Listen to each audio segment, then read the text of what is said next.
사우디라든지 쿠웨이트라든지 이런 그 석유 부국 같은 경우는 원유 생산에 주안점을 뒀다면은 지금 이것을 정제하는 능력을 확충하려고 합니다. 석유화학 시설에 대한 투자도 많이 하고 있어서 이런 부분은 계속해서 수요가 있을 것이기 때문에 우리가 꾸준히 전략적으로 접근해야 될 것 같고요. 첨단 산업 분야라든지 재생에너지 분야, 그동안 이제 건설하고 조선 쪽이었다면은 이런 부분에 좀 눈여겨보고 진출을 가속할 필요가 있다고 생각합니다.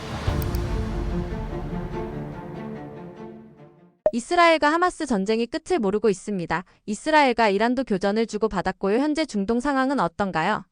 중동의 패권 구도도 설명해 주세요. 그 이스라엘과 하마스 전쟁은 2023년 10월 7일 날 정확하게 시작이 됐습니다. 횟수로 치면은 지금 3년 차로 접어들고 있다고 볼 수 있는데요. 사실 전쟁이라고 표현하기도 조금 그렇습니다. 왜냐면은 팔레스타인이 아직 국가로 인정받지 못하고 있고요. 하마스 같은 경우도 그냥 무장단체로 인정받고 있기 때문에 이게 전쟁이라고 보기는 좀 어려운데요. 하지만 하마스가 중동에서의 시아파를 대리하고 있고 이스라엘 같은 경우는 또 미국 등 서방을 대리한다는 점에서 이게 이제 그 대리 전쟁이라고 이렇게 표현을 하고 있습니다.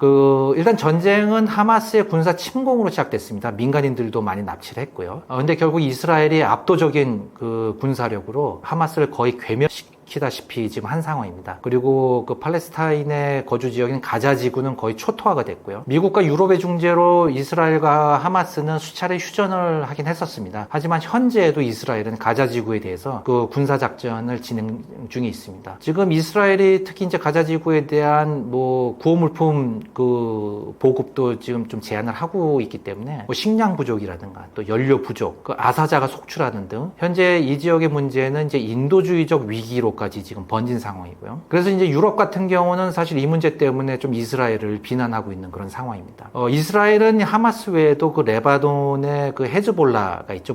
여기도 마찬가지로 무장단체인데요. 헤즈볼라와도 교전을 벌여서요. 헤즈볼라도 지금 많이 와해된 그런 상황입니다. 그리고 작년 10월하고 올해 4월인가요? 그 이란하고는 미사일을 주고받으면서 이 전쟁을 또 벌였었습니다. 그 전쟁이라고 여기도 표현을 하게 합니다만은 마찬가지로 이스라엘이 미국과 함께 압도적인 그 군사력으로 이란의 핵시설을 대거 이제 폭격을 하면서 많이 지금 타격을 입힌 그런 상황이고요. 현재 이스라엘하고 이란은 휴전 상황이긴 합니다만은 양측 모두 필요한 경우에는 공습을 재개하겠다.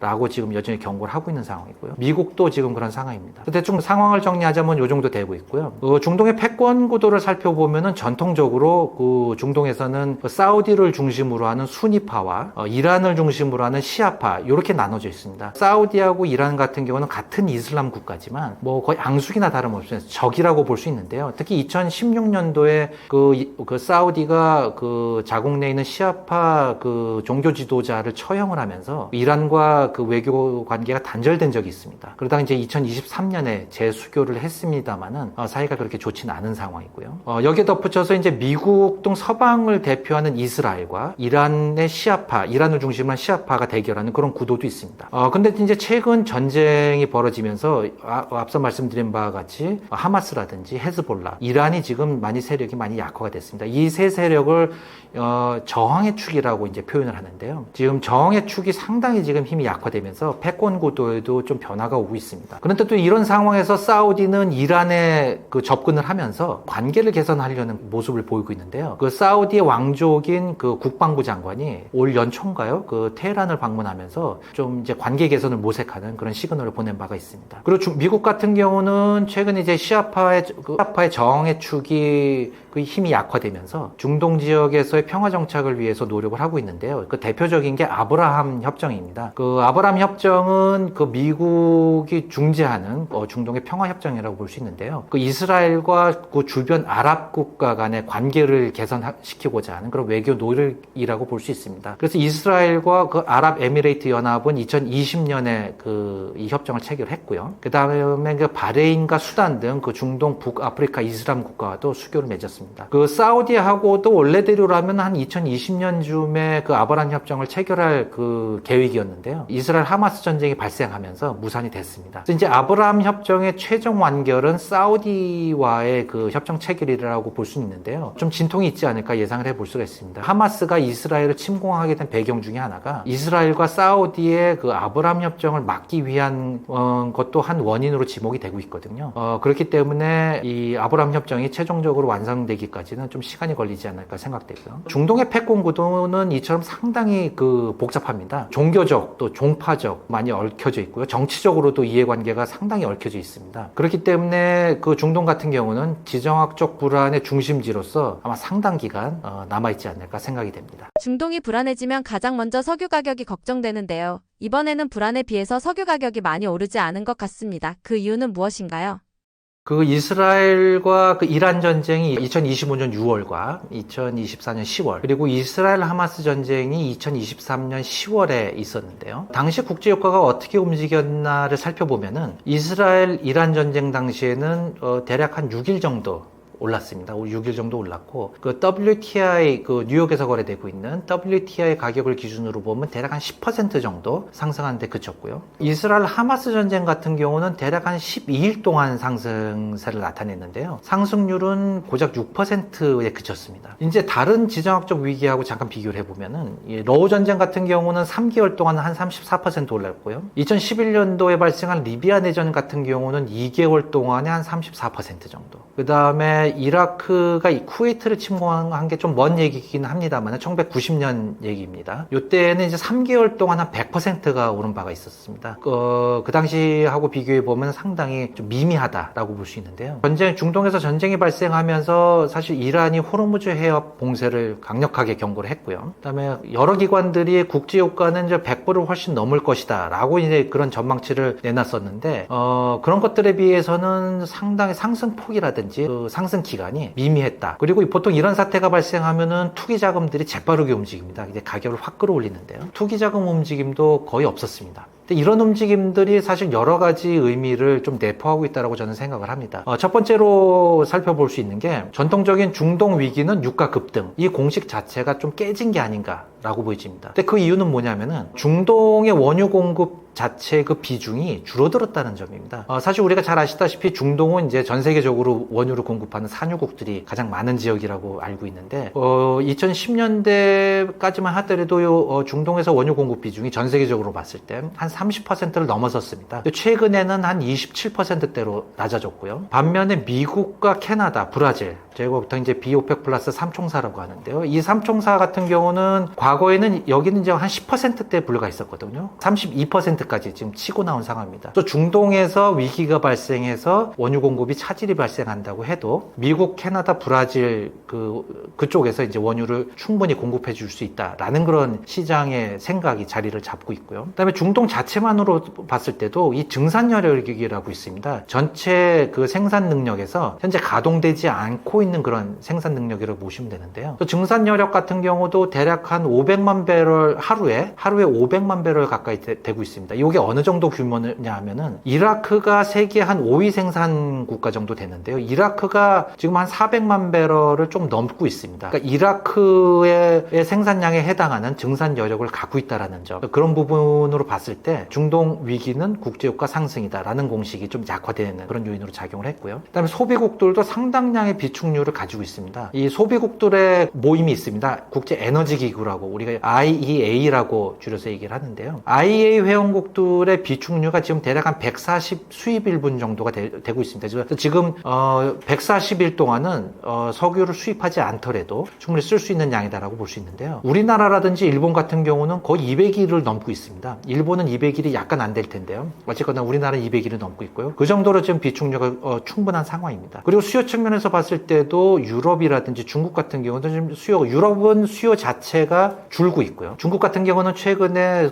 수요 증가율이 많이 둔화가 되고 있습니다. 이런 구조적으로 수요가 부진하고 있다는 것도 이 중동 위기는 곧 국제유가 급등이다라는 공식을 좀 약화시키는 배경이라고 볼 수 있고요. 두 번째로는 중동의 석유 인프라라든지 특히 이제 호르무즈 해협 같은 경우는 그 안전이 훼손되지 않을 것이다라는 그런 시장의 믿음이 많이 생겼다고 볼 수 있습니다. 중동 산유국들 같은 경우는 재정 수입에서 이 원유가 차지하는 비중이 워낙 절대적이다 보니까 사실 이 수출길이 막힌다든지 인프라가 파괴된다든지 이러면은 중동 국가들은 이제 참을 수가 없고 개입할 수밖에 없는 상황이고요. 그 다음에 서방 국가들도 그렇고 이제 중국 같은 경우도 원유 공급이 끊기면은 경제에 상당한 타격이 올 수밖에 없거든요. 그래서 자동적으로 개입할 수밖에 없는 그런 상황이기 상황이기 때문에 이 이란이 호르무즈의 봉쇄를 위협은 했지만 사실상 봉쇄는 거의 불가능하다라고 이제 시장에서는 그렇게 판단을 했던 것 같습니다. 그리고 세 번째로는 이제 석유 공급과 관련된 정보라든지 또 뉴스라든지 그런 것들에 대해서 접근성이 상당히 강화됐다라는 점도 좀 도움이 된 것 같습니다. 사실 뭐 인터넷만 들어가면은 유조선이라든지 선박의 실시간 위치를 확인할 수 있기 때문에 호르무즈 해협이 막혔는지 안 막혔는지 금방 알 수 있습니다.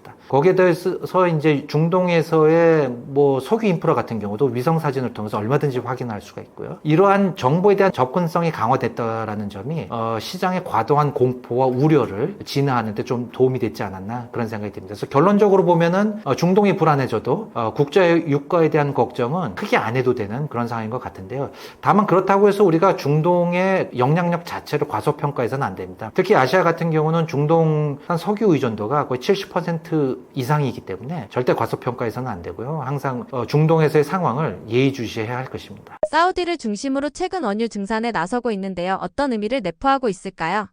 오펙 플러스라고 하죠. 그 사우디를 중심으로 한 오펙 그 12개 국가하고요. 그 다음에 뭐 러시아, 카자흐스탄, 그 다음에 뭐 멕시코라든지 그런 비오펙 국가들 10개 국가를 합쳐가지고 총 22개 국가가 그 오펙 플러스를 형성을 하고 있습니다. 오펙 플러스는 2023년도부터 감산을 시작을 했습니다. 사우디는 여기에 더해가지고 그 자발적 감산이라는 이름을 덧붙여가지고 추가로 이제 감산을 했는데요. 2024년도에는 다른 회원국들도 그 자발적 감산에 동참을 하면서 그 규모가 하루 220만 배럴에 달했습니다. 거의 뭐 그 전 세계 수요의 한 2%에 해당하는 그런 막대한 규모라고 볼 수 있는데요. 이 오펙 플러스가 감산에 나선 이유는 명확합니다. 그 국제 유가를 끌어올리겠다라는 그런 의도였는데요. 석유 판매 수입이 이 재정에 있어서 절대적인 비중을 차지하고 있는 이런 오펙 플러스의 입장에서는 유가가 매우 중요하기 때문에 이 감산을 통해서 유가를 끌어올리려고 했는데요. 이게 얼마나 중요한지를 살펴보는 게 이게 재정균형 유가입니다. 재정균형 유가는 일반적인 그 손익분기점 유가하고 다른데요. 중동 국가들 같은 경우는 손익분기점 유가는 뭐 20불이 채 되진 않습니다. 거기에 비해서 이제 재정균형 유가는 중동 산유국들이 그 재정 수지를 균형으로 맞출 수 있는 유가라고 볼 수 있는데요. 사우디가 대략 한 90불 정도 됩니다. 상당히 높다고 볼 수 있죠. 지금 대략 유가가 한 60달러대에 있으니까 상당히 높은 수준이고요. 이란하고 이라크는 뭐 100불 이상입니다. 이라크는 뭐 130불 얘기도 나오고 있는 상황이고요. 그래서 감산을 하게 되면은 이제 수출 물량은 줄어들겠지만 가격은 오르면서 전체적인 총 수출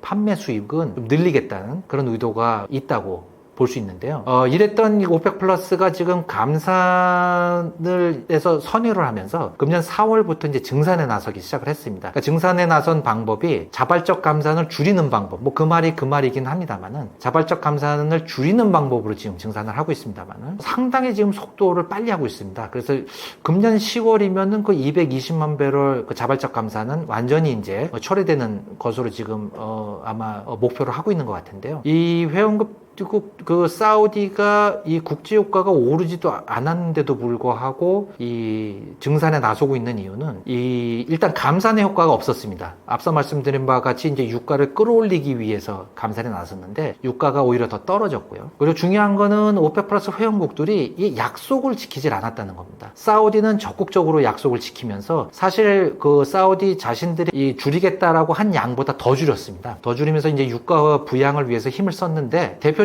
이라크하고 카자흐스탄이죠. 뭐 감산을 하겠다고 얘기를 해놓고 뒤에 가서는 증산을 하고요. 그래서 사우디가 이제 항의를 하니까 그럼 이때까지 안 했던 것도 보상해가지고 감산하겠다라고 약속해놓고 또 증산을 하고. 그러니까 소위 말해서 사우디가 열이 받았죠. 그래서 좀 혼을 내줘야 되겠다라는 그런 생각이 들었는지 이제 증산에 나선 거고요. 사우디 내부적으로 봤을 때도 사우디가 좀 재정 적자가 좀 많이 발생을 하고 있습니다. 그래서 유가 그 증산을 해서라도 재정 그 적자를 좀 메우려는 그런 의지도 좀 있다고 봐야 될 것 같고요. 또 한 가지는 지금 미국이 쉐일오일 그 생산을 많이 하면서 미국이 아시아 시장을 많이 잠식해 들어가고 있습니다. 그것도 지금 신경이 쓰였던 부분이고, 러시아 같은 경우도 지금 유럽으로 판매하던 그 석유 수입이 중단이 되면서 중국하고 인도로 중국으로 지금 많이 공급을 늘리고 있는데 이 중국하고 인도도 이 사우디를 비롯한 중동의 텃밭이었거든요. 그런 것도 좀 신경을 써야 될 거고. 그래서 이제 사우디가 이제 증산에 나서게 된 배경이 이제 이렇다고 말씀드릴 수 있는데 이 사우디 증산으로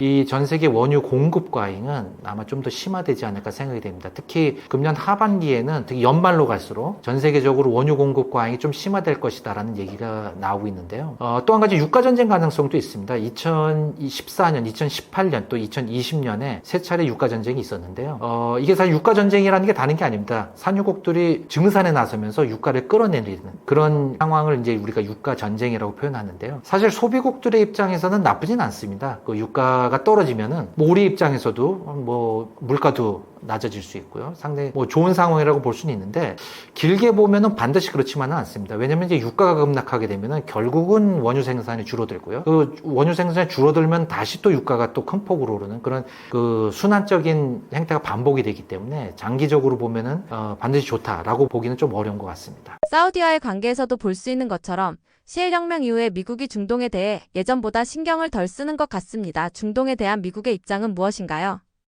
중동 지역은 미국에 있어서 상당히 중요한 지역입니다. 전략적으로 아주 중요한 지역인데요. 특히 이제 1970년대 두 차례 오일 쇼크를 겪으면서 미국은 이제 에너지 안보를 최우선 가치를 두고 있고요. 중동은 미국의 에너지 공급 기지로서 상당히 중요한 위치를 점하고 있었습니다. 한창 때 미국은 전 세계 원유 수입 1위국이었습니다. 지금은 이제 중국이 세계 1위 수입국이고요. 수요는 뭐 지금도 미국이 1위이긴 합니다만은 어쨌거나 미국은 그 원유 수요의 절반 이상을 사실 수입에 의존했었습니다. 그리고 그 수입 원유의 대부분은 중동으로부터 나왔었고요. 그런 미국이 이제 셰일 혁명으로 원유를 엄청 세계 1위 생산국이 됐고요. 이제는 원유도 수출을 하고 있고 거기 이제 석유 제품을 포함한 전체 석유는 지금 순수출국의 입장이 됐습니다. 이러다 보니까 미국의 입장에서는 중동의 전략적 가치가 떨어지는 것은 어떻게 보면 좀 당연하다고 볼 수 있습니다. 그리고 어떻게 보면 이제 또 중동하고 석유를 놓고 경쟁하는 그런 입장으로 또 바뀌었고요. 그래서 지금 미국은 중동하고 좀 거리를 두는 게 아닌가라는 그런 움직임이 사실 좀 포착이 되는 그런 상황들이 종종 있었습니다. 미국이 이런 움직임을 보이면서 사실 미국에 좀 불만이 많이 생겨났고요. 그래서 한때는 뭐 지금도 뭐 그렇습니다만은 이제 러시아라든지 중국이라든지 미국에 반대되는 그런 국가들하고 좀 협력하는 그런 모습을 보이기도 했습니다. 사실 미국과 사우디의 갈등은 바이든 행정부 때 좀 최고조에 달했었습니다. 당시에 바이든 대통령이 사우디를 방문한 적이 있었습니다. 유가가 이제 로우 전쟁 직후에 유가가 많이 오르면서 바이든 대통령은 이제 유가를 낮춰서 물가 압력을 좀 떨어뜨리기 위해서 사우디를 방문해서 좀 증산을 해달라라고 요청을 했는데요. 빈살만 왕세자죠. 사우디는 아주 매몰차게 거절을 했고요. 이제 거의 문전박대하다시피 했던 그런 상황이 있었습니다. 그렇게 나빴던 미국과 사우디 관계가 트럼프 대통령이 집권하면서 조금 나아지기는 했습니다만은 뭐 여전히 허들이 많이 있다라고 볼 수 있습니다. 특히 미국은 이제 석유 안보에 자신감이 많이 생겼습니다. 셰일 혁명 덕분이겠죠. 그래서 사우디의 눈치를 덜 보면서 지금 중동 정책을 펼치고 있는데요.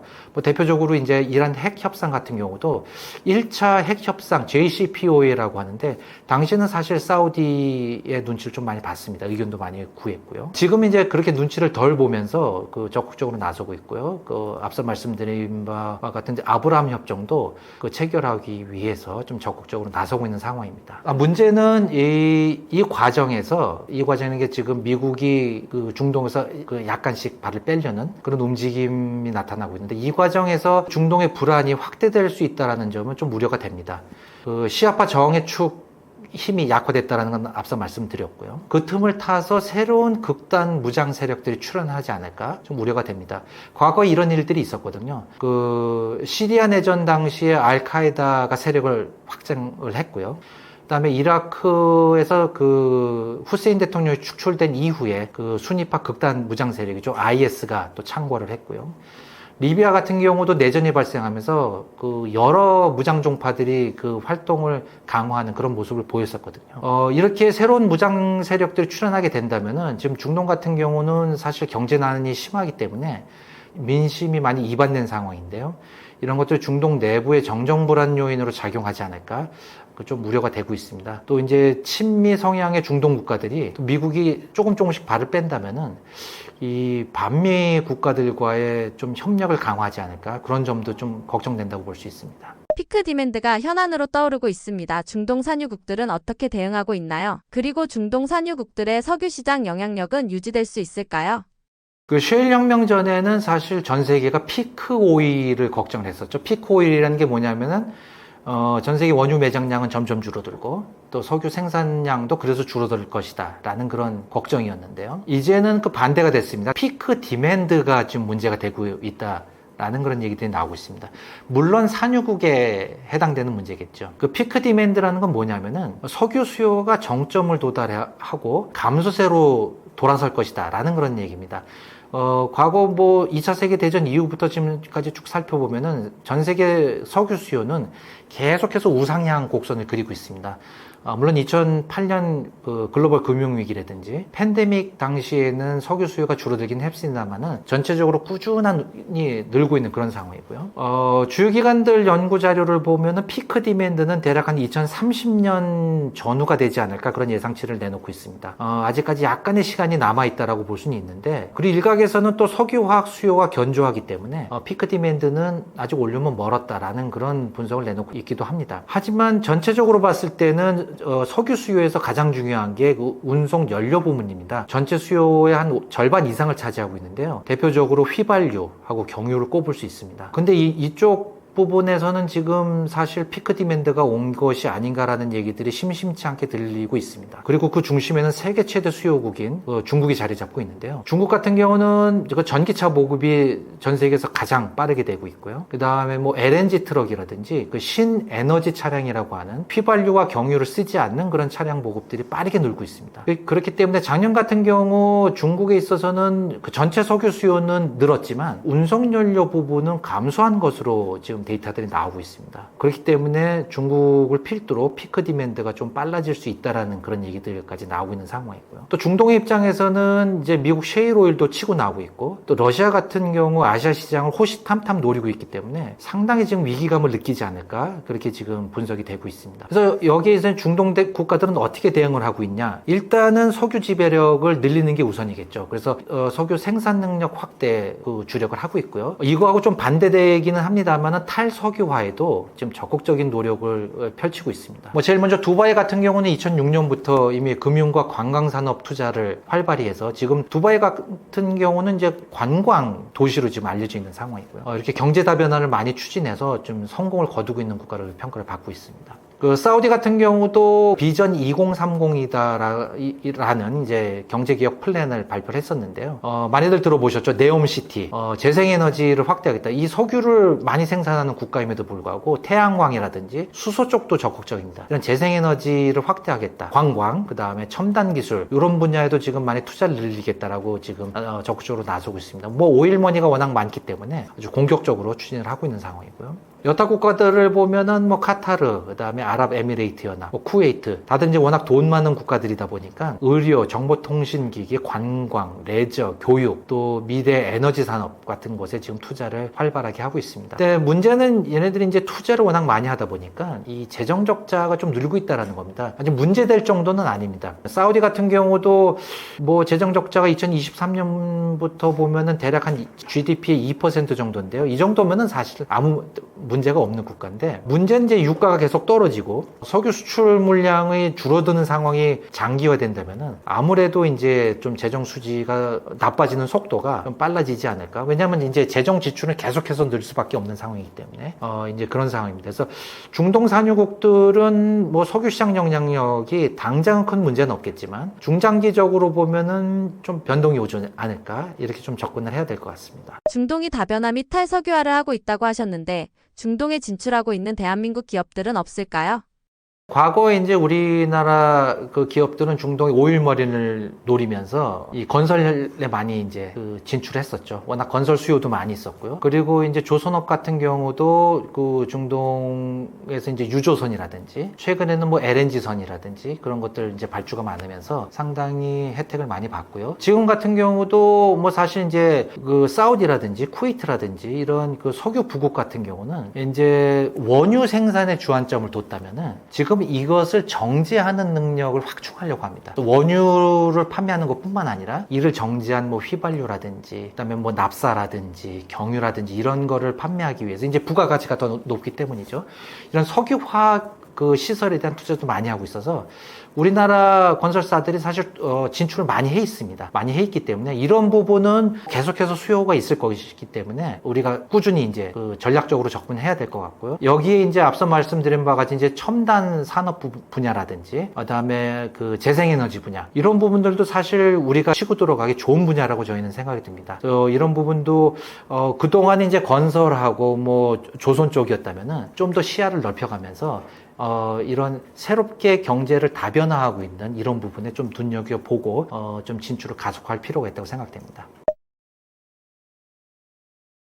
원자재 시장의 중요성은 아무리 강조해도 지나치지 않습니다. 특히 우리나라 같은 경우는 원자재의 대부분을 그 수입에 의존하고 있기 때문에 특히 그렇다고 말씀드릴 수 있습니다. 하지만 원자재 시장에 대해서 아직까지 잘 모르는 분들이 많은 것 같습니다. 사실 요즘 원자재에 대한 관심은 늘고 있고요. 일반인들 중에서도 상당한 정보하고 지식을 가지고 있는 분들을 제가 심심치 않게 만나보고 있는데요. 근데 이제 얘기를 나눠보다 보면은 정확하게 알지 못하는 경우가 대부분이고 또 이해도 많이 부족한 것이 현실인 것 같습니다. 근데 이거는 사실 원자재 시장이 상당히 복잡하고 또 전문적이고 어렵기 때문입니다. 그래서 원자재 시장 같은 경우는 이게 전문가 시장이라고 우리가 일반적으로 표현을 하고 있는데요. 이게 실물 시장뿐만 아니라 이 금융 시장이 복잡하게 얽혀 있습니다. 이 금융 시장 중에서도 이 선물과 옵션 시장이라고 하는 이 파생 상품 시장이 결부되어 있다 보니까 이게 사실 일반인들의 입장에서는 이해하기가 쉽지 않습니다. 상당히 복잡하고요. 전문가들 중에서도 이 실물 시장만 전문적으로 보시는 분들은 이 파생 금융 시장, 파생 원자재 시장은 잘 모르시는 분들이 계시거든요.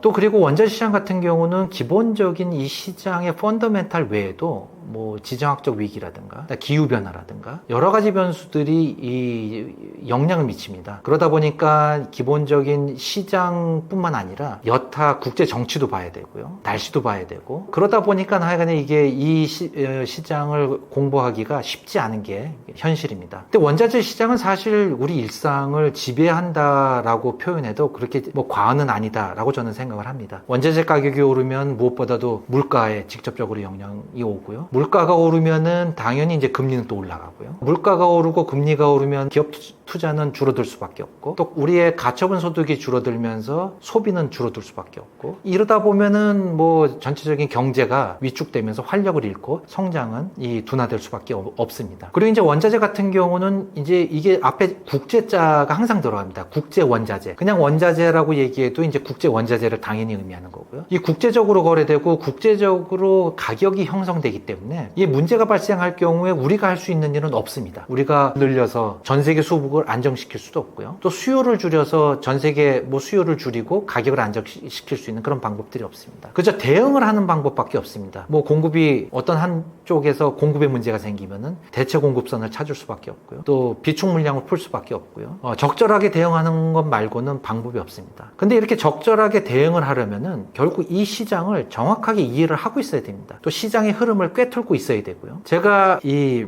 강대국은 미래를 어떻게 준비하는가라고 이 책을 쓰게 된 것도 바로 이런 관점에서 쓰게 된 것입니다. 제가 원자재 시장을 연구 분석을 하게 된 것이 2006년도서부터 시작을 했거든요. 거의 이제 20년 가까이가 돼 가는데요. 그 기간 동안 제가 이제 공부하고 또 보고 듣고 습득한 그런 지식과 정보들을 그 많은 분들과 그 공유를 하고 싶고요. 그렇게 함으로써 이제 원자재 시장에 대한 이해를 넓히고 또 저변을 넓힘으로써 이 또 많은 분들이 이 시장에 대해서 관심을 갖기를 좀 그런 바라는 마음이 있었습니다. 또 그럼으로써 이제 우리의 생명선이나 다름없는 이제 원자재 시장에 문제가 발생했을 때 또 신속하고 또 적절한 대응책을 마련하는데 조금이나마 기여할 수 있지 않을까, 이제 그런 마음도 이 책을 쓰는데 좀 밑바탕이 되지 않았나 그런 생각이 듭니다.